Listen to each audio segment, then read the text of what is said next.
one thing most gypsies and traveller families will tell you, no matter where they live in Britain, is that at a time where kind of nomadic life is banned, and where people don't meet to the same extent that they would do naturally, that horse fairs are very important cultural places for people to meet, not just for the trading of horses, as well as the buying of bits and pieces. And the one that there has been in the southeast of England for many hundreds of years, as far as we know, was in a place called Horsmonden in Kent. Nobody knows why it's called Horsmonden. Some people think it might be to the fact that there was a fair there. But in that town, which is, or in that village, which is a kind of a quaint Kentish village, there is a green at the centre. And for many hundreds of years, gypsies and travellers have gathered there in September to do Horseman Fair. In the earlier part of this century, the makeup of that community changed, in that a lot of the old families that had always gone to the fair, both Gorger families and gypsy families, had moved out of the village because it had become part of the stockbroker belt. And there was a new parish councillor, the head of the parish council, a man called Neil Robbins, decided that this did no longer fit in with his vision of rural England, and the parish council decided to ban it. Now the gypsy community was up in arms about it because it's of immense significance and cultural importance to us. And so we protested against it. We tried to stop it through the High Court and failed.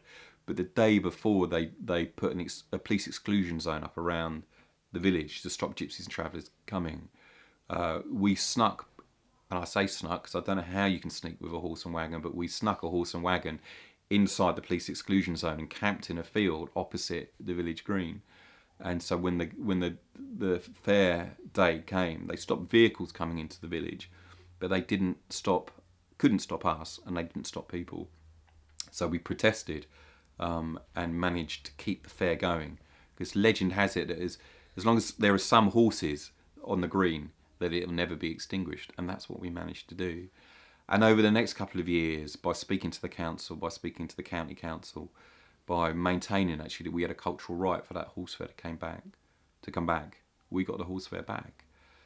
And that may not seem of much significance to people, but when you live in an environment where law and the police and the media simply want to scrub out your existence, to win a victory is a rare thing, but it's a wonderful and it's a powerful thing, because we have an immense power if we're prepared to stand up and be counted, stand up and fight, which other ethnic minorities have realised and exercised very, very well. But as a community, I don't think we do still particularly well. So it's a powerful story. It's an important story that if you stick together and if you fight and if you never let go of things that are important to you and you keep on fighting, one day you will win.